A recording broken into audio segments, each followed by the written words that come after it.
Assalamualaikum warahmatullahi wabarakatuh. Jadi malam ini kita ke udara sekali lagi.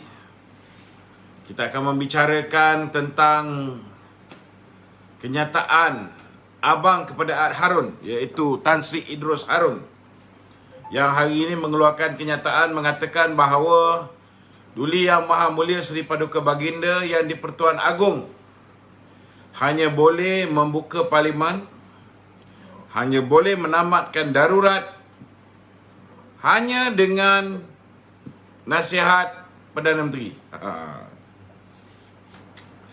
Adik-beradik ni seorang keluar kenyataan.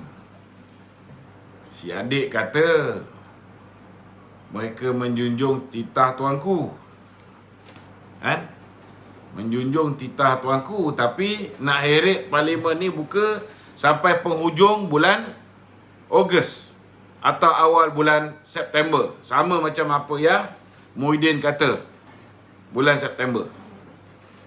Si abang pula semata-mata nak mempertahankan kenyataan adik dan nak mempertahankan Perdana Menteri. Dia lupa bahawa hari ini Malaysia ini tidak ada Perdana Menteri yang legitimate. Tidak ada Perdana Menteri yang mempunyai majoriti. Dan hanya dengan ihsan ke bawah Duli Yang Maha Mulia Seri Paduka Baginda yang Pertuan Agong lah, maka kerajaan Pasir Berdengung Muhyiddin Yassin ini, tuan-tuan, masih lagi berkuasa dalam negara kita. Yang ini dia lupa, saudara.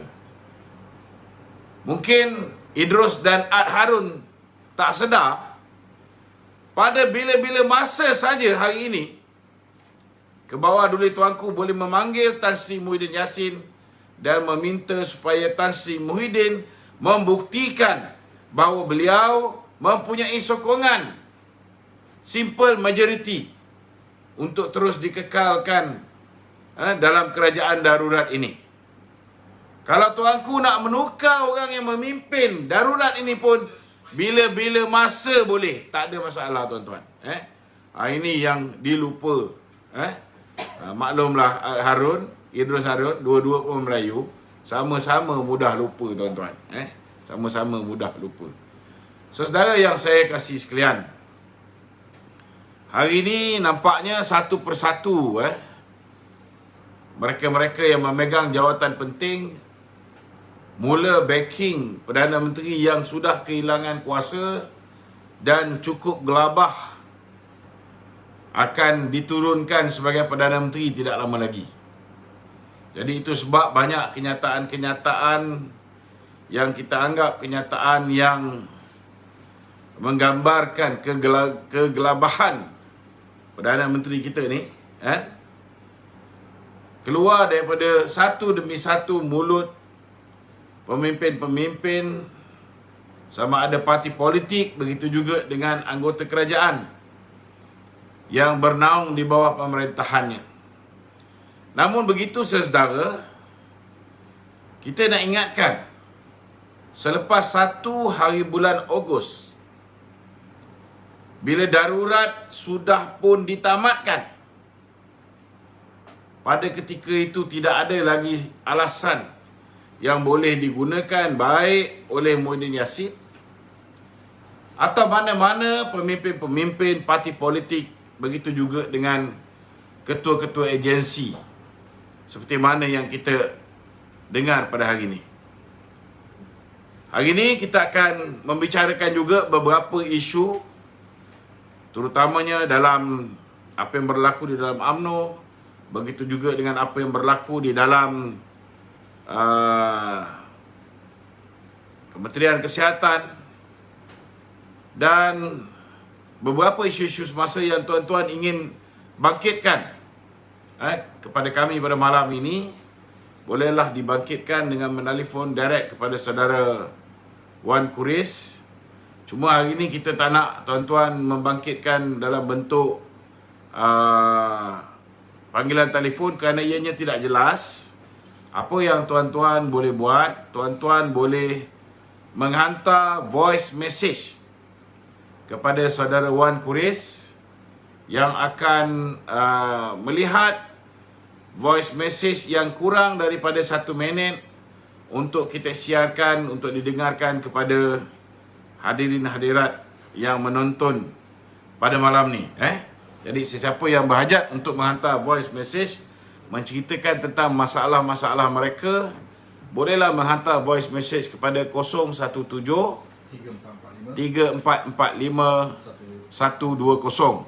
Cuma kita minta ringkaskan, beritahu saya Lokman Adam daripada Batu Pahat, Johor. Beritahu macam tu, bagi nama daripada mana, kan? Saya ingin bertanya sekian. Ataupun saya ingin beritahu sekian. Saya nak luahkan perasaan saya sekian. Okey? Silakan saudara Wan Kuris. Hari ni Pablo dulu. Okey, Pablo. Assalamualaikum Datuk. Waalaikumsalam. Lama tak berdua Datuk. Okey Datuk, hari ni Datuk, Speaker Dewan Rakyat Datuk Azhar Harun dan Presiden Dewan Negara Datuk Rais Yatim Tan Sri Datuk mencadangkan agar sesi Parlimen hybrid diadakan pada akhir bulan Ogos atau minggu pertama bulan September Datuk.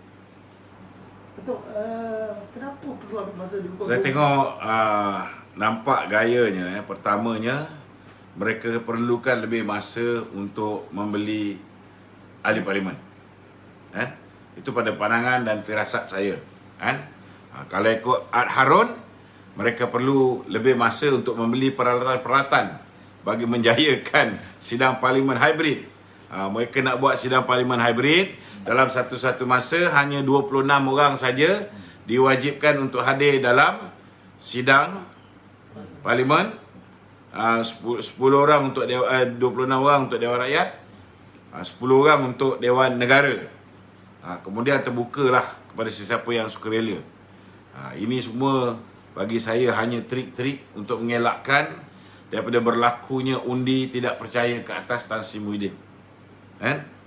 Mungkin juga berlakunya usul untuk menukar speaker. Jadi dengan menggunakan kaedah hybrid ini, tuan-tuan, sedangkan ahli-ahli parlimen kita semuanya sudah disuntik, kebanyakannya semua sudah divaksin, maka tak ada sebab kenapa mereka nak mengadakan sidang parlimen secara hybrid lah, secara itulah, secara ini. Kita faham sangat tujuan dia tidak lain tidak bukan untuk memastikan Muhyiddin Yassin boleh kekal berkuasa. Okey, itu je. Soalan lain? Okey Datuk. Ya. Sementara tu Mahkamah hari ni Mahkamah Tinggi Kuala Lumpur, dia mengarahkan Datuk Menteri Dalam Negeri Datuk Amizah Zainuddin untuk membuat keputusan dalam tempoh 14 hari mulai hari ini mengenai permohonan Parti Berjuang untuk didaftarkan sebagai parti politik. Ya. So parti politik Datuk, Bagi saya inilah caranya yang terbaik yang dilakukan oleh pejuang, iaitu bila mana kita diperlakukan secara tidak adil oleh pemerintah yang tidak mempunyai keberanian ataupun sifat kejantanan untuk membenarkan sistem demokrasi kita subuh, dengan meluluskan penubuhan parti-parti ini, maka memang patutlah dibawa kepada mahkamah. Cuma kita nak ingatkan kat mahkamah, kenalah berlaku adil kepada semua. Jangan kerana orang tu Tun Dr. Mahathir, maka pendaftaran partinya diluluskan. Tetapi bila orang lain membawa ke mahkamah untuk menubuhkan parti baru, partinya pula tak diluluskan. Kita nak tanya juga apa jadi dengan parti Siddiq Sigaraga. Luluskanlah sama. Betul tak? Kesian Siddiq Sigaraga. Buatlah seberapa banyak parti yang boleh, biar pecah belahkan bersatu ni.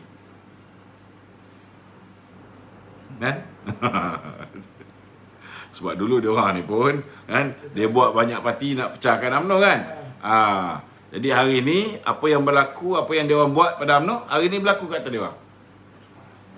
Bagus, biarkan. Okey? Okey Datuk. Cuma kena ingat, Sadiq Sepak Raga ke, Muhyiddin Yassin ke, Isyamuddin ke, Azmin Ali ke, semua ni bos dia sama saja, si Tua Puaka. Okey. Okey Datuk, kehebatan ekonomi Malaysia yang digembar-gembor oleh Perikatan Nasional termasuk mengenai penubuhan keluaran negara kasar yang dijangka melonjak pada tahun ini dinafikan oleh Bank Dunia. Bank Dunia dalam laporan yang terbaru Datuk, dia menunjukkan penurunan sebanyak 25% wujudan pertumbuhan ekonomi Malaysia. Ini kerana kita gagal untuk tak pernahlah Bank Dunia unjurkan pertumbuhan ekonomi sesebuah negara jatuh sebanyak 25%. Ini kali pertama saya dengar dalam dunia. Kita ucap tahniahlah kepada Saudara Zafrul kerana telah berjaya membuat Bank Dunia membuat unjuran bahawa ekonomi kita akan turun 25%. Tak pernah berlaku dalam sejarah. Tak pernah berlaku. Maksudnya ekonomi Malaysia teruk tu. Kalau ikut Tun Daim, bulan September ni bankrupt. Tapi Daim ke, Mahathir ke, Muhyiddin ke, sama saja. 2 kali 5. Aku pun dah cakap macam orang Penang. Datuk, apa cara nak overcome benda ni sebenarnya tu? Macam mana? 25% jatuh teruk dia dari segi ekonomi. Tak ada lah teruk sangat. Tukar Perdana Menteri settle lah masalah ni semua. Kan? Tapi kalau tukar Perdana Menteri letak Isyamuddin ke, Azmin Ali ke, memanglah sama. Kan? Letaklah Dato' Najib ke, kan? Cuba test Tengku Razali ke, kan? InsyaAllah. Tengku Razali tu Ya.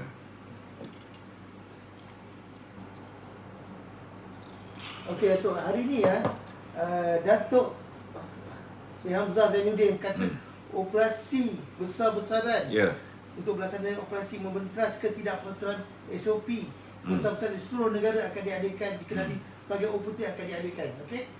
OPS Putih. OPS Putih. Semua aset strategik milik semua agensi penguatkuasaan dan akan digunakan termasuk penggunaan helikopter dan juga drone. Wow. Okey Datuk, soalan saya Datuk. Banyak projek untuk beli drone ni lepas ni. Tak, maksud saya untuk apa diorang nak kejar ni semua Datuk? Duit dah tak ada. Adakah patut rakyat Duit dah tak ada. Sekarang ni foreign direct investment tak masuk. Jadi dia kena mengharapkan rakyat direct investment. Kan?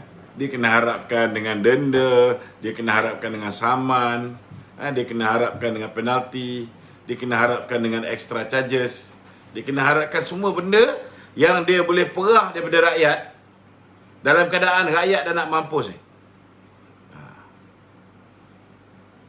Jangan terkejut kalau misalnya tidak ada perubahan kerajaan pada tahun ni, rakyat yang dah mula kelaparan ataupun dah mula buntu, peringkat awal mereka bunuh diri. Kalau kita tengok Pulau Pinang saja daripada bulan 1 sampai bulan 5, 53 orang. 53 orang. Sebulan lebih daripada 10. Kan? Peringkat awal dia bunuh diri dia dulu. Kan? Tak tahulah besok lusa daripada nak mati. Kan? Dia kata lebih baiklah dia bunuh orang-orang yang patut mati. Manalah tahu, kita tak tahu.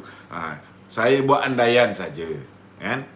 Sebab kena ingat, bila orang dah terdesak, lapar, dia tahan lapar lagi, kan? Tetapi seseorang yang melihat anaknya tak boleh makan. Kalau kau jadi bapa, menyirap tak darah kau.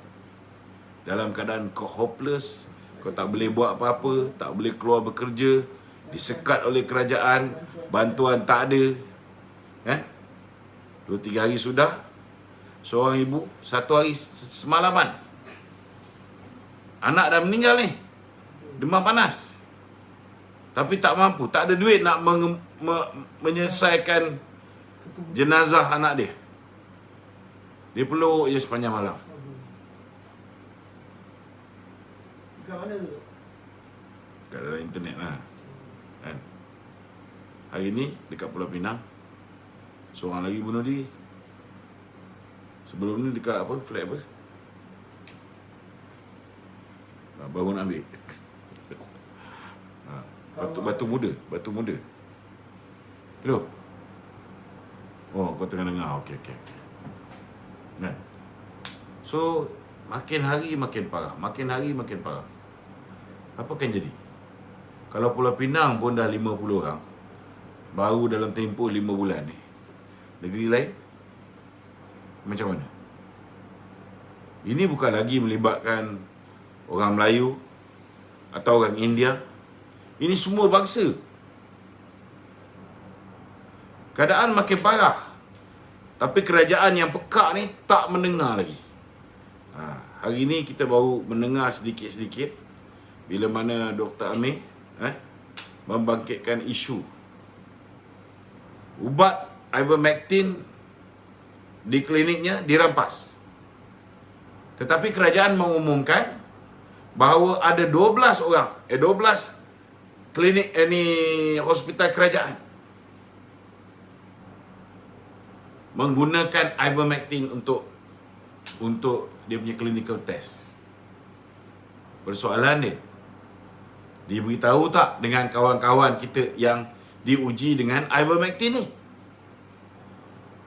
Lepas tu barulah keluar kenyataan daripada Kementerian Kesihatan yang mengatakan bahawa ivermectin ini hospital boleh mohon untuk menggunakannya secara off-label. Off-label ni maknanya macam ivermectin, ubatnya ubat cacing, tapi nak digunakan untuk tujuan COVID. So dia boleh mohon kepada Kementerian Kesihatan.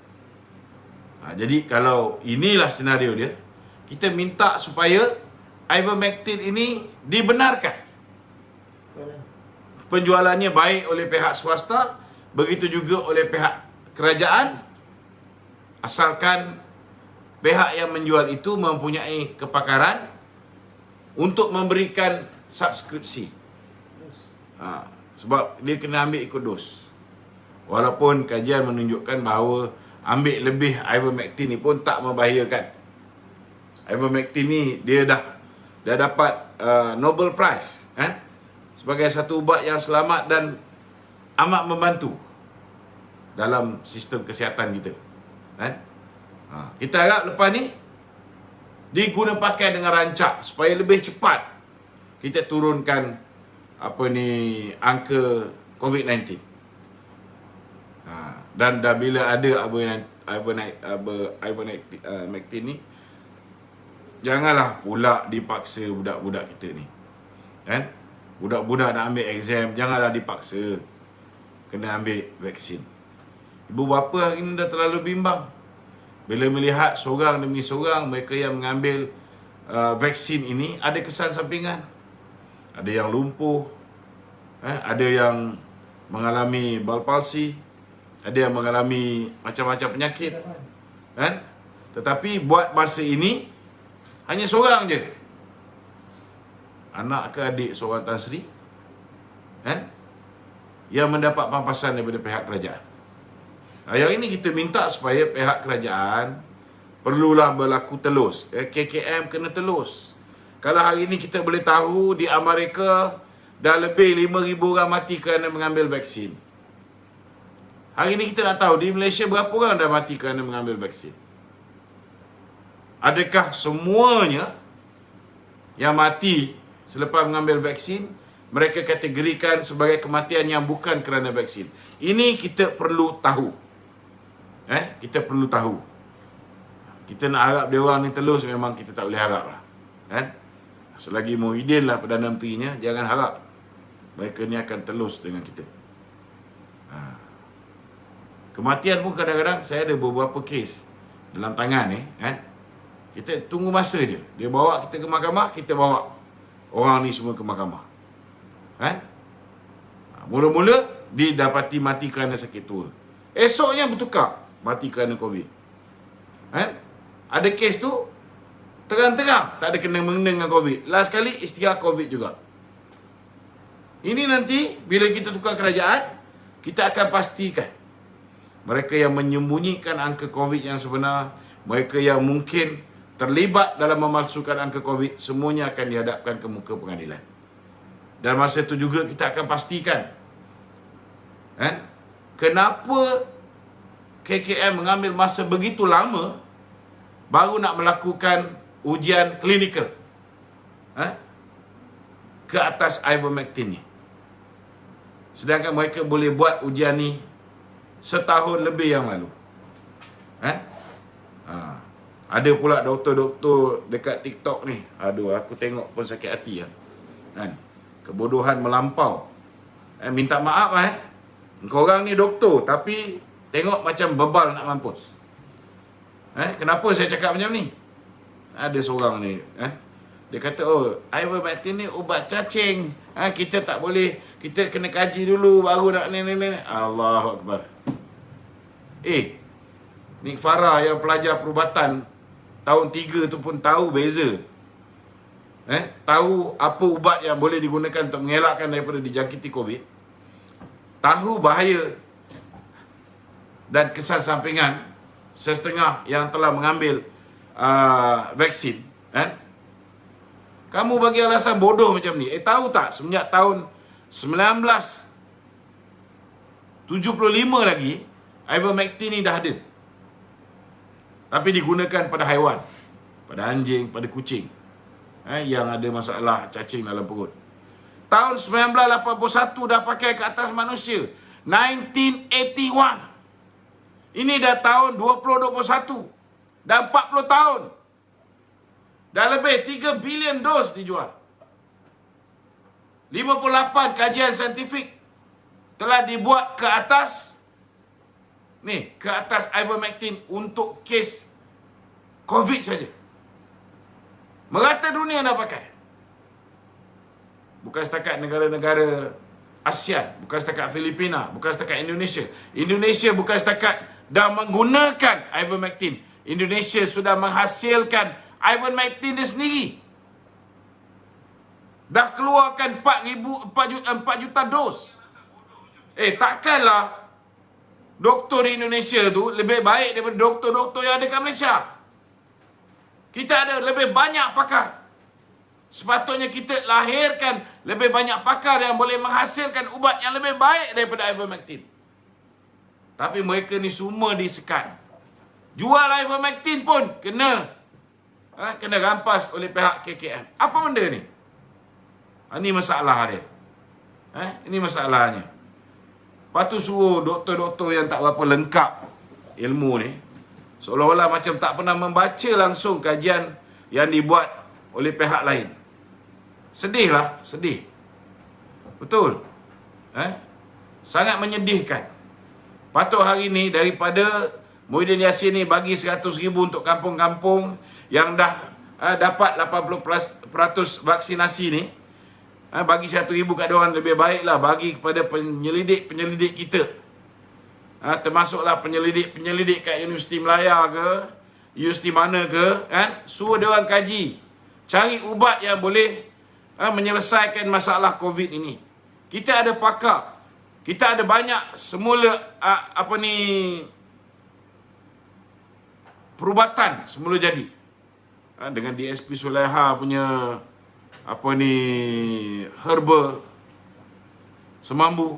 Takkan kita tak boleh pakai? Khasiat semambu ni dah berpuluh tahun dah tuan-tuan. Silap-silap mungkin dah sampai 100 tahun.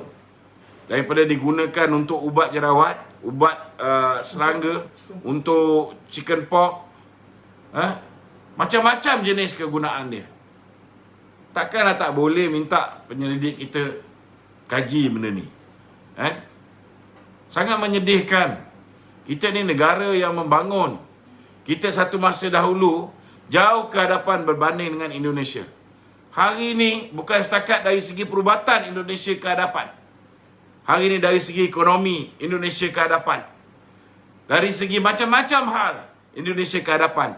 Kalau kita terus ada Perdana Menteri bodoh macam Muhyiddin ni, silap-silap hari bulan, tak lama lagi dekat Indonesia ada masalah kebanjiran pendatang tanpa izin daripada Malaysia, tuan-tuan. Betul. Jangan main-main benda ni. Kita mungkin rasa kita ni lebih hebat. Tapi bila kita letak orang bodoh jadi Perdana Menteri, inilah yang korang dapat. Dengan rakyat pun hidup hancur. Hari ni kalau rakyat Malaysia ni boleh bekerja di Indonesia, mereka dah lari dah, tuan-tuan. Nasib baik sempadan ditutup. Betul. Indonesia mereka meniaga macam biasa. Jumlah mereka yang dijangkiti COVID jauh lebih banyak berbanding dengan Malaysia. Tapi tak ada masalah. Sebab apa tak ada masalah? Sebab mereka gunakan vaksin untuk proses imunisasi. Dalam masa yang sama, mereka tak menyekat ubat-ubat lain. Kerana mereka mahu COVID ini segera pergi meninggalkan kita. Tapi kerajaan kita, tuan-tuan, lain. Mereka buat vaksinasi kita punya apa yang dipanggil baru oleh KJ ni, imunisasi, proses imunisasi kita ni very slow. Lepas tu tuduh European Union pula mengaut semua ubat-ubat. Lepas tu European Union pula menafikan dia, mengatakan bahawa KJ menipu. Apa benda ni?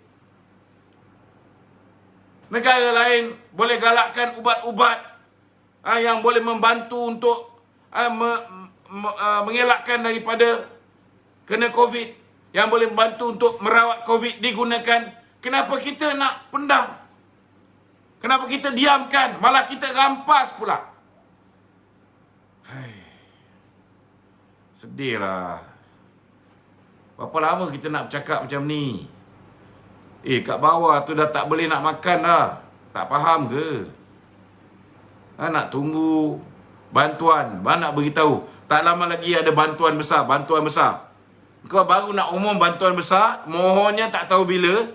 Dapatnya entah berapa lama lagi. Orang dah matilah. Siapa nak bertanggungjawab daripada sekarang? Jumlah orang yang bunuh diri sampai bantuan nak sampai. Siapa nak tanggungjawab? Fikirlah ni, fikir. Jangan main cakap je. Kalau nak bantu, tak payah nak hold. At this moment, if you need to borrow from others, buat. Pinjamlah sekata dunia. Kau pinjam duit, bagi pada rakyat, selamatkan rakyat. Yang sengsara hari ni, tak ada siapa yang akan marah. Tak apalah, kita generasi akan datang, kita tanggung, kita bayar hutang ni. Kerana kita tahu bahawa duit ni akan pergi kepada poket rakyat. Bila pergi kat poket rakyat, ianya secara tak langsung sebagai stimulus package yang akan merangsang ekonomi negara juga. Rakyat akan belanja. Bila rakyat berbelanja, orang yang meniaga ni dapat jual barang dia, laku. Bila dia laku, dia boleh bayar cukai. Barulah kitaran kewangan tu akan jadi lebih baik.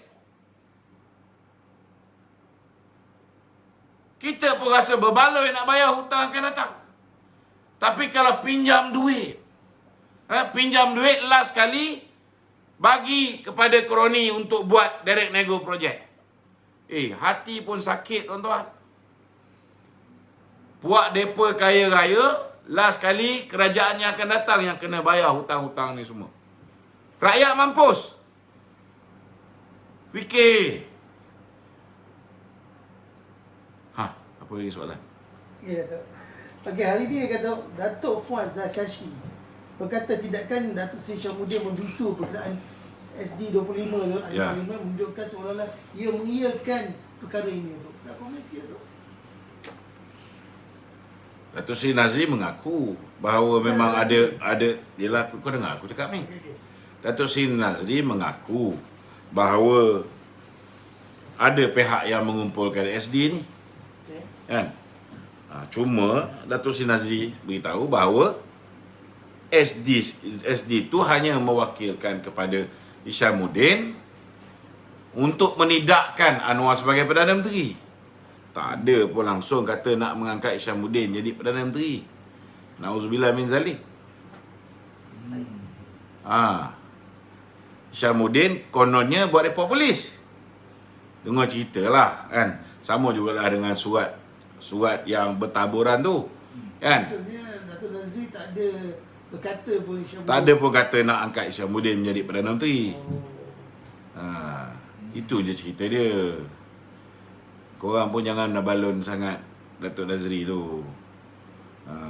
Percayalah, dia pun tahu satu-satunya manusia yang boleh memulihkan negara ni, yang memulihkan ekonomi, memulihkan keadaan politik yang kacau bilau ni, boleh kembalikan stabil, boleh kembalikan hubungan diplomatik di peringkat antarabangsa. Dia pun tahu hanya Dato' Najib boleh buat benda ni. Kan? Cuma dia tak nak sampai Anwar Ibrahim jadi Perdana Menteri. Yang ini kita kena hormat pendirian dia. Sebab dia tak nak Anwar, kita kena hormat pendirian dia. Betul lah tu. Cuba kalau hari ini UMNO beritahu kita akan tarik sokongan daripada Muhyiddin, Perikatan Nasional, dan kita akan kekal sebagai pembangkang dan tidak akan menyokong pihak lain untuk menjadi Perdana Menteri, kecuali kalau kita jadi Perdana Menteri, kan? Kalau Datuk Zahid jadi Perdana Menteri, kan? Ataupun mana-mana pemimpin UMNO jadi Perdana Menteri, Datuk Nazri pun sokong, kan? Bab ni kau jangan risaulah. Aku tahu Datuk Nazri punya kepala macam mana. Kadang-kadang dia ni provoke je, kan? Korang ni melompat cepat sangat. Relax. Dia tahulah game dia. Dulu bila dia cakap dia nak Anwar jadi Perdana Menteri, korang terus balon dia. Korang tak tahu masa tu Anwar dengan Mahathir. Dia cakap dia nak Anwar jadi Perdana Menteri. Bila nampak seolah-olah Anwar ni dah mula gerakan nak jadi Perdana Menteri, apa akan jadi hubungan Anwar dengan Mahathir? Berpecah. Ini strategi. Kena faham. Relax. Jangan kacau dia. Aku tahulah apa dia buat. Okey, Datuk. Okey. Okey, Datuk Ahmad Zahid Hamidi hari itu mendesak di Biro Politik UMNO agar PN membuka semula parlimen dalam masa 14 hari. Jika tidak, PN dianggap menderhaka dan tidak menghormati raja-raja. Okey. Dalam waktu yang sama juga, Zahid Hamidi kata UMNO akan mengadakan satu majlis mesyuarat khas Majlis Tertinggi UMNO bagi mengutamakan tindakan lanjut. Okey? Okey, persoalannya, andai katanya tu PN buat tak tahu je dalam tempoh 14 hari, apa kata dia tu? Andai kata PN buat tak tahu je. Dia tak masih lagi. Kalau dia tak buat apa-apa dalam tempoh 14 hari, tak ada pengumuman, maka 1 hari bulan Ogos, bila dah tak ada darurat. Ini Azhar Idrus ni pekak, tak faham bahasa. Dia kata hanya Perdana Menteri boleh nasihatkan untuk darurat dihentikan. Tapi kalau dah yang di Pertuan Agong dah bagi proklamasi darurat itu sehingga 1 Ogos. 1 Ogos dah tak ada darurat. Tanpa nasihat daripada Perdana Menteri bodoh ni pun, darurat tamat. Kalau tuanku tak sambung, takkan dia tak boleh fikir. Macam mana boleh jadi peguam negara? Aku pun pelik. Bodoh. Kalau dah sampai 31 Julai, dah habis darurat. 1 Ogos tu, kena tanda tangan tuanku. Kalau Perdana Menteri nasihat untuk sambung, baru boleh sambung. Kalau Perdana Menteri nasihat untuk sambung, tuanku sambung, baru boleh sambung. Tapi kalau misalnya sampai 31 hari bulan Julai, Perdana Menteri nasihat pun, kalau tuanku tak nak sign, boleh sambung tak?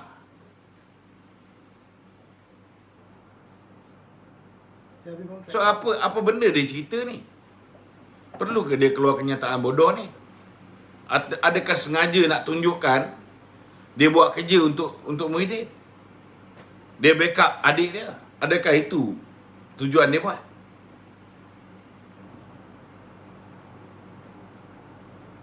Okey. Okey, Datuk, baru-baru ni Tuan Guru aku menjawab soalan kau tadi. Ada aku tertinggal ke? Dah terlari sikit ke tajuk lain. Sikit tak apalah. Okey, tak apa. Tadi soalan dia apa ni? Soalan dia dia dah delete, Datuk. Dah delete dah? Ya, tak. Ha. Dia dah delete dia juga. Banyak sangat soalan. Okey. Okey, Datuk. Alright. Okay. Ada? Penonton ada soalan ke?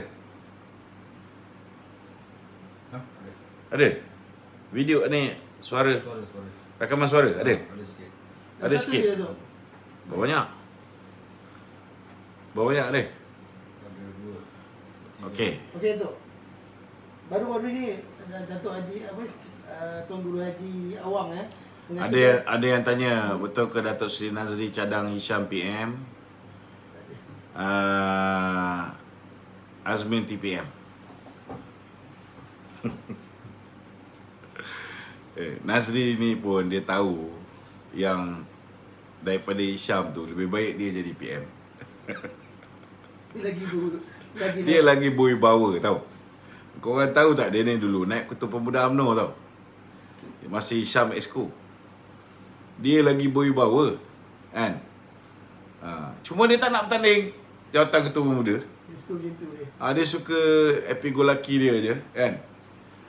Tapi kalau tiba-tiba satu masa nanti keadaan mendesak, tak mustahil dia boleh bertanding kan. Sebelum ni kita tengok kat bahagian dia pun, masa dia jadi ahli parlimen, dia mula start jadi bendari je. Dia tak pergi terus ketua bahagian.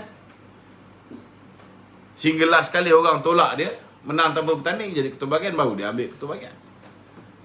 Muhyiddin berapa kali offer dia untuk menjadi Menteri Kanan. Muhyiddin tahu kalau dia tak ada dalam kabinet, dia tak boleh kontrol Muhyiddin ni Nazri. Kan? Dia ikut suka hati dia. Dia macam akulah, nak balon ni balon je. Betul tak? Sama Kalau dia ni jenis mata duitan, dia dah ambil lah jawatan menteri.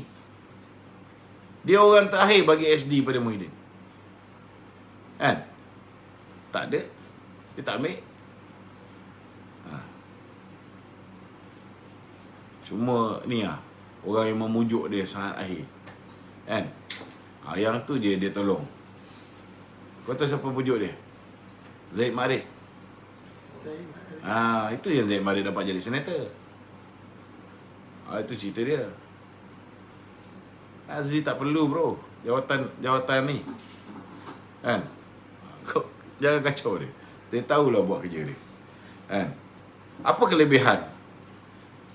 Cuba kita fikir dengan otak kita yang waras. Apa kelebihan dalam keadaan dia tahu Hishamuddin ni tak layak jadi Perdana Menteri, dia sokong Hishamuddin jadi Perdana Menteri, dia sokong Azmin yang orang semua benci ni jadi timbalan Perdana Menteri. Apa tujuan dia? Dah tentu-tentu Muhyiddin berbulu. Betul tak? Lagilah dia berbulu dengan Azmin. Dulu tikam Anwar, lepas tikam Anwar, tikam Matuk. Lepas tikam Matuk, tikam Muhyiddin. Kan? Lepas tu dia tikam nombor ekor agaknya. Relax. Okey. Datuk, baru-baru ni Tuan Guru Haji Awang menyatakan haram untuk menentang kerajaan apabila beliau dan PAS menjadi sebahagian daripada kerajaan. Soalannya ada, apakah akan muncul pula amanat kedua Haji Awang tu? Dah tak kisahlah dia buat amanat apa pun. Apa pun amanat Tuan Guru Haji Hadi Awang, kan? Saya nak pesan satu saja. Kalau PAS tak segera meninggalkan Bersatu, bukan setakat Bersatu akan ditolak dalam pilihan yang akan datang, dengan PAS pun akan ditolak. Jadi Tuan Guru ada banyak pakar-pakar penyelidik yang bagus dalam PAS tu. Cuma mungkin orang macam ni tak diketengahkan. Orang yang boleh berfikir macam Dr. Zuhdi, kan? Tuan Guru kena dengar orang-orang ni cakap juga, kan? Ni Abdul, jangan tinggalkan dia terus. Walaupun dia anak Tuan Guru ni Aziz, kena balance kan? Kena ambil kira juga pandangan dia. Betul tak? Yeah. Kalau pandangan-pandangan orang yang berbeza dalam PAS ni dia ambil kira, barulah akan dapat satu pandangan yang lebih rasional, kan? Yang lebih berpijak di bumi yang nyata. Kalau asyik dengar pandangan daripada Taqiyuddin yang tak habis-habis nak mengampu puak-puak Publica ni, kan? Puak-puak C5 ni, dan tak habis-habis menjaga kepentingan Muhyiddin Yassin, kan? Takut kalau dah terlalu lambat PAS bertindak meninggalkan PPBM, takut dengan PAS sekali akan ditolak oleh rakyat. Sama juga macam UMNO. Kan? Hari ni Alhamdulillah, kita dah ada tarikh 14 hari. Kalau tak ada 14 hari ni, PN tak nak mengikut titah tuanku, maka UMNO akan meninggalkan. Dah cantik lah tu. Kalau misalnya UMNO tak tinggalkan, kan? Apa akan jadi? Kalau misalnya UMNO tak tinggalkan, apa akan jadi? Dengan UMNO sekali akan ditolak dalam pilihan raya akan datang. Jadi dah cantik dah tu Dato' Zahid berikan 14 hari. At least dah ada exit plan. Kebetulan pula puak-puak ni semua derhaka kat tuanku. Kan? Ambil. Inilah masa yang sesuai. Dah dapat mandat daripada perwakilan. Perwakilan kata, kita serahkan kepada Presiden memilih masa yang sesuai bila nak tarik diri daripada kerajaan. Inilah masa yang sesuai. Okey. Okey, anda kata ahli-ahli parlimen, bukan ahli-ahli menteri-menteri ni, dia tak nak dengar. Dia dah bagi kita tahu dia orang takkan, selagi tak ada pilihan raya, dia orang masih nak berkhidmat dengan Muhyiddin. Macam mana, apa yang akan jadi tu? Siapa? Apakah dia menteri-menteri ni yang ada sekarang? Kalau menteri-menteri ni tak nak dengar, menteri-menteri ni masih stay kan dengan kerajaan Perikatan Nasional, kita akan buat satu carta siapa yang bersekongkol dengan Muhyiddin. Jadi senang, pilihan raya akan datang. Kalau mereka ni terlepas dari calon pilihan raya, kan, kita pastikan dia orang ni diundi keluar. Bukan diundi untuk jadi ahli parlimen balik. Kita pastikan jangan undi mereka-mereka yang bersekongkol dengan Muhyiddin ni. InsyaAllah. Ini kali gelombang tu ada. Dan cara nak menyebarkan, nak menolak pemimpin-pemimpin yang bersekongkol dengan Muhyiddin hari ini sangat senang. Dia boleh padamkan kita punya live kita, dia boleh ganggu live, dia boleh block. Contohnya macam saya punya personal page, personal Facebook yang menjadi admin. Sekarang dah padam. Sebulan kena tutup. Semenjak kita buat laporan polis ke atas KKM punya ni. Tuan-tuan cuba fikir. Macam mana nak tahu? Ni nak bagi tips Macam mana nak tahu bahawa vaksin terutamanya Pfizer ni, ianya adalah sebahagian daripada agenda Yahudi, sebahagian daripada agenda Bill Gates. Senang je tuan-tuan. Tuan-tuan postlah apa-apa ada kaitan dengan ivermectin contohnya. Bila tuan-tuan bicara soal kelebihan ivermectin, maknanya tuan-tuan akan jadi musuh kepada vaksin. Bila tuan-tuan jadi musuh kepada vaksin, semua pihak Illuminati dan juga semua pihak Yahudi yang mempertahankan vaksin khususnya Pfizer ni. Kalau yang vaksin daripada China ni saya no comment. Tetapi kalau Pfizer ni khususnya saudara, tuan-tuan sebut je ivermectin, maka apa yang akan diorang buat? Diorang akan padam tuan-tuan punya posting, dan kemudian apa yang berlaku? Mereka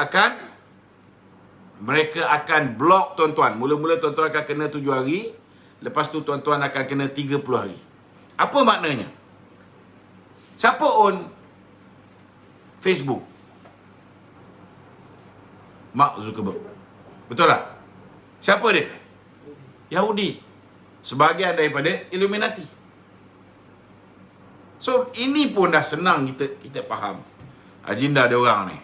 Itu sebab kita tahu kat Malaysia ni banyak pakar-pakar yang boleh menghasilkan apa yang dipanggil sebagai, kita ada banyak pakar-pakar hack. Okey? Pakar coding. Pakar coding. Saya minta tolonglah buatlah satu Facebook untuk Malaysia ni.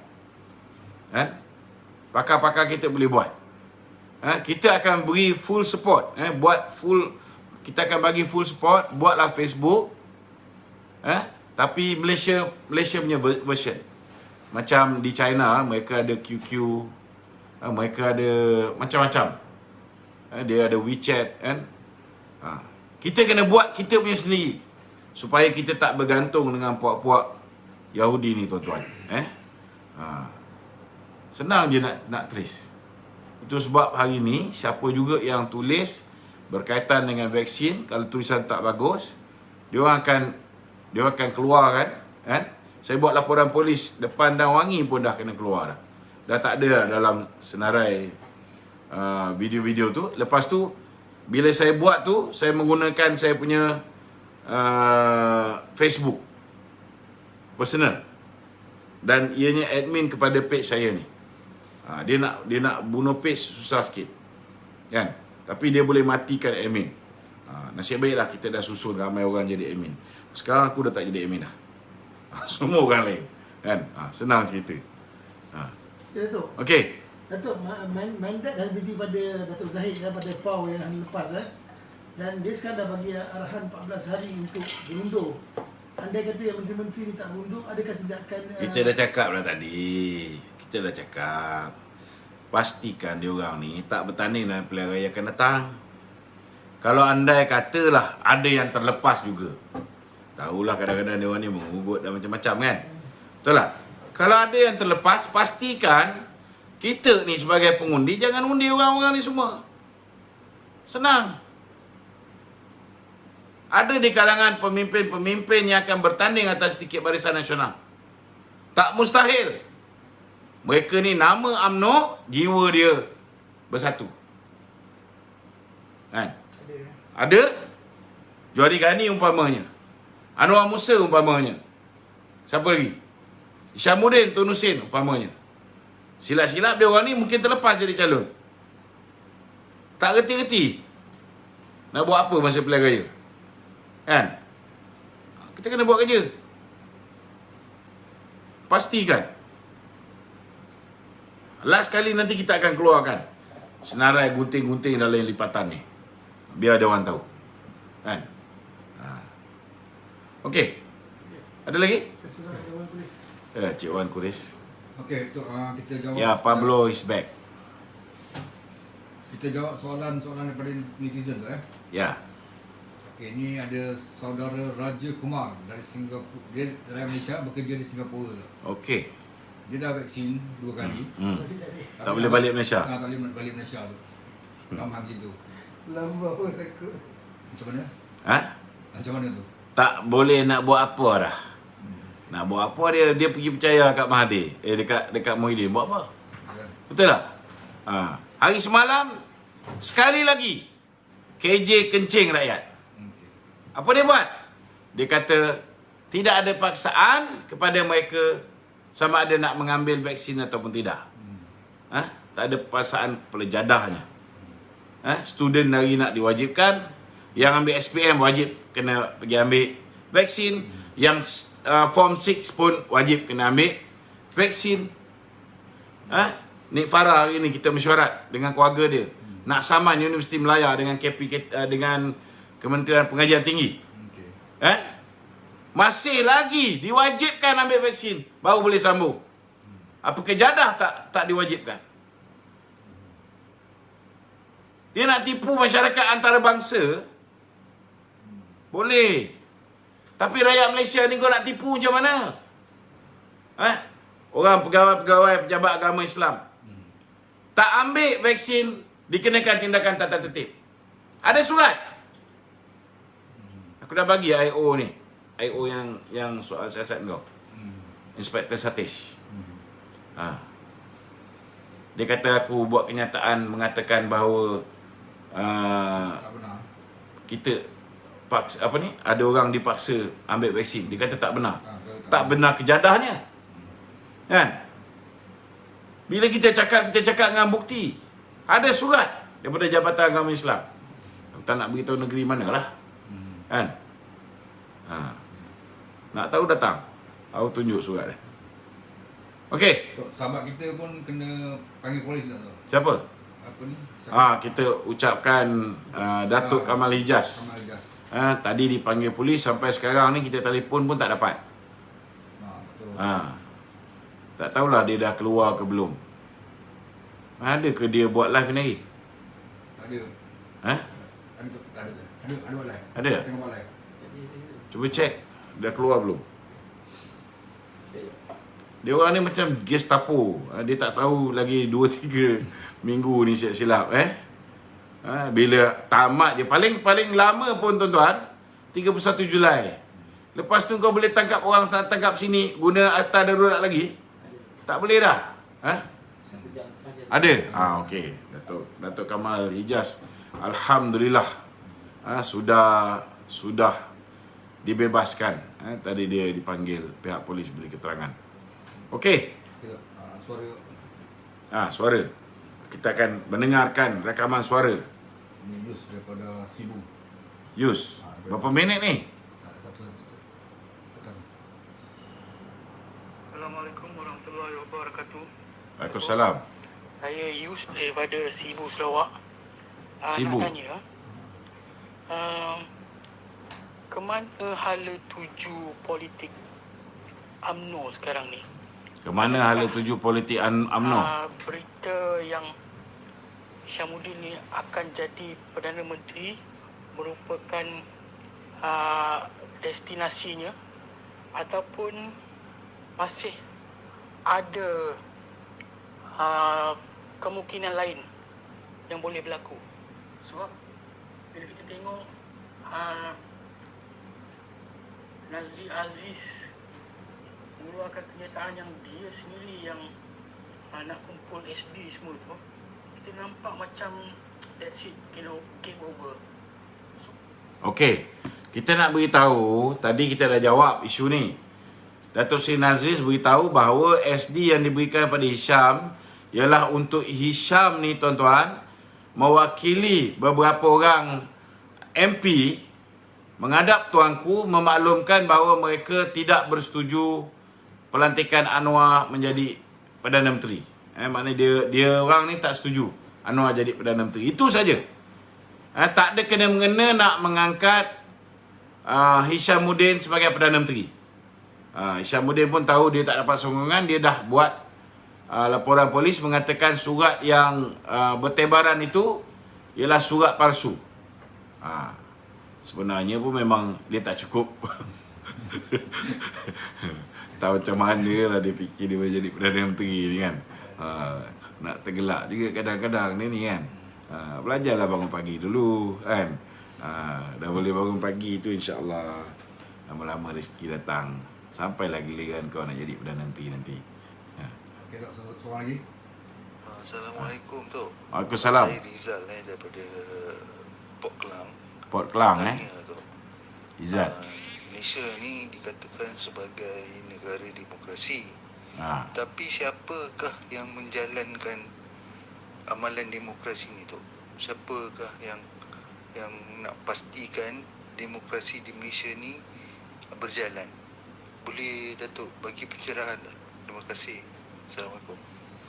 Okey, dia tanya, Izzat tanya, Malaysia ni negara demokrasi, tetapi siapalah yang nak memastikan bahawa demokrasi itu berjalan? Sebenarnya tuan-tuan, sepatutnya demokrasi itu boleh berjalan sekiranya amalan separation of power, pemisahan kuasa berlaku.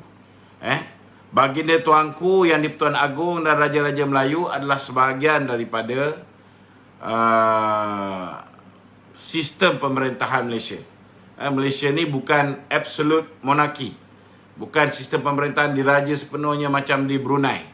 Kita ialah raja berperlembagaan. Maknanya kita ada raja kita yang menjaga agama Islam khususnya. Dan dalam masa yang sama, kita ada pemerintahan yang dikepalai oleh Perdana Menteri. Dan dalam masa yang sama juga, bagi memastikan sistem perundangan kita berjalan dengan baik, kita ada seorang peguam negara yang dilantik atas nasihat Perdana Menteri dan dilantik oleh Yang di-Pertuan Agong. Sepatutnya peguam negara ini dianya bebas daripada sebarang pengaruh politik. Tak macam peguam negara yang sebelum ni lah.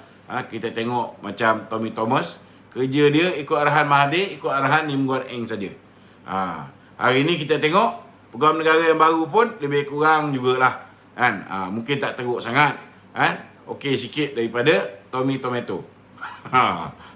Cuma hari ni dia mempertahankan, malah dia kata tuanku pun tak ada kuasa. Dalam erti kata lain lah. Kan? Bila dia kata tuanku hanya boleh tamatkan darurat dan buka sidang parlimen hanya dengan nasihat Perdana Menteri. Nak buka sidang parlimen tu, kan? Mungkinlah boleh dipertikaikan. Ada setengah-setengah pasal 14.1.B mengatakan bahawa Yang Pertuan Agong ada kuasa untuk buka dia. Tapi ikut Peguam Negara, dia kata mengikut pasal 55 kena baca dengan pasal 40 Pasal dengan satu pasal lain mesti dengan nasihat Perdana Menteri. Cuma dia lupa bahawa Perdana Menteri kita tak ada. Perdana Menteri kita dah hilang kuasa. Ni dia lupa. Kan? Dan kita juga ada badan kehakiman yang sepatutnya juga berdiri di atas kaki dia sendiri. Kita ada Suruhanjaya Kehakiman, kan? Jadi kalau kita ada separation of power, kan, maka insya-Allah semua perkara-perkara yang tak baik dapat kita hindarkan dan semua orang akan apa yang dipanggil mematuhi keluhuran perlembagaan kita. Itu penting. Kalau semua orang mengamalkan separation of power, tak ada campur tangan politik di dalam sistem perundangan, di dalam sistem kehakiman, insya-Allah semua akan jadi baik. Okey.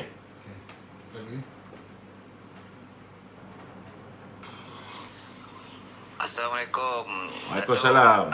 Saya dari Bagoh. Ya. Okey Datuk. Datuk, pada pandangan saya Datuk kena masuk balik dalam UMNO. Biarlah suara Datuk tu daripada dalam UMNO. Memang berharap Datuk masuk kembali kepada kepangkuan UMNO. Tapi apakah strategi Datuk untuk kembali dalam UMNO? Mungkin Datuk minta rayuan kepada Presiden ataupun ada cara yang lain. Sila tolong. Pertama sekali saya nak beritahu, saya dah merayu 8 kali Dan kali terakhir saya dah menghadap Datuk Zahid. Dah minta maaf. Semua dah. Jadi saya redha je lah. Kalau ada rezeki saya kembali bersama UMNO ni, alhamdulillah. Kalau tak ada pun kita akan meneruskan perjuangan. Anggaplah saya ni masih ahli UMNO. Senang je cerita. Cuma tak boleh bertanding tuan-tuan. Kan? Kalau nak bertanding atas tiket Barisan Nasional, saya kena jadi ahli UMNO atau setidak-tidaknya saya perlu diisytihar sebagai BN friendly. Bolehlah bertanding atas tiket UMNO. Kalau tak tu, bagus juga. Kan? Bolehlah mengintai-ngintai titi wangsa ke kawasan-kawasan pengkhianat banyak ni kan. Nak cari kawasan komunis banyak, dah tak ada. Kawasan pengkhianat banyak ni kita boleh masuk tuan-tuan. Kita boleh masuk. InsyaAllah. Tok, ramai akar umbi UMNO tu mencadangkan, boleh tak buat akar umbi membuat petition untuk kepada kepada Presiden agar Datuk diterima kembali dalam UMNO. Terpulang lah, itu hak masing-masing. Maknanya kaedah tu boleh pakai maksudnya. Jadi sebenarnya kalau Presiden UMNO nak, kan? Kalau MT UMNO nak, tak ada masalah. Kan? Tak apalah, belum sampai seruan. Kita doa je lah. Terima kasih Datuk. InsyaAllah, insyaAllah. Terima kasih. Jangan risaulah. Kan, walaupun saya tak ahli UMNO, saya akan tetap setia bersama UMNO. Kita akan bantu UMNO juga, walaupun daripada luar. Okey? Okey, satu lagi Tok. Ada lagi. Assalamualaikum. Waalaikumsalam. Adam, saya Mamuah daripada Tambun, ahli baru UMNO. Ya. Bekas ahli PAS. Bekas ahli PAS. Ada dua perkara.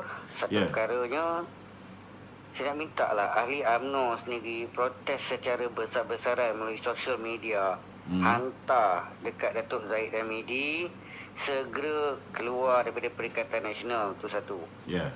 Yang kedua, yang nombor satu tu terpulanglah kepada kreativiti ahli UMNO, penyokong UMNO BN sendirilah. Okey. Yang keduanya kepada kawan-kawan ahli-ahli PAS, jangan tunggu lama lagi lah dengan PAS ni. Keluarlah, ikutlah jejak saya, keluarlah daripada PAS. Tengok PAS ni pun terlalu bengong bersama dengan puak-puak bajang politik ni. Kan? Image PAS jadi buruk kerana bajang-bajang politik ni. Okey. Saya rasa macam petition untuk minta UMNO keluar daripada PAS ni, saya rasa tak perlu. UMNO keluar daripada PN kerana ianya sudah menjadi keputusan Perhimpunan Agung UMNO yang lepas. Maknanya dah ada keputusan. Cuma perwakilan memutuskan memberikan mandat kepada Presiden UMNO untuk menentukan tarikh yang sesuai bagi membolehkan tarikh untuk menarik diri daripada Kerajaan Perikatan Nasional. Dan Datuk Zahid hari ni dah bagi 14 hari notis, kan? Kalau misalnya tak ada lagi keputusan untuk menarik diri, tak ada pengumuman dalam tempoh 14 hari tu, maka dah bolehlah 1/8 tu keluar daripada Kerajaan Perikatan Nasional. Kerana masa tu bukan lagi kerajaan tuanku. Kerana bukan lagi darurat. Okey. Ini termenuh tu, 5 taman perumahan dalam PKPD tu. Ini daripada Adam. Tu Adam dari Mentakap minta komen tu. PKPD di kawasan ni masih lagi belum dapat bantuan bakul makanan. Jadi minta komen tu.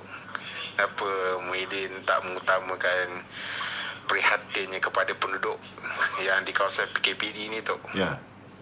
Okey. Ini kita minta lah, benda ni bukan satu tempat ya, banyak tempat. Kita minta sebelum MKN ke ataupun sebelum Majlis Keselamatan Negara yang dipengerusikan oleh Tan Sri Muhyiddin memutuskan mana-mana tempat menjadi PKPD, sewajarnya prasarana dari segi bekalan makanan, jentera-jentera untuk mengagihkan bekalan makanan, bahan-bahan keperluan asas yang biasanya diberikan di kawasan-kawasan PKPD ni, biarlah disiap sediakan dulu. Sebab PKPD ni, dia orang ni dikurung di rumah. Mereka ni tak boleh keluar pergi beli barang dan sebagainya, hanya bergantung kepada bekalan yang disediakan oleh pihak kerajaan.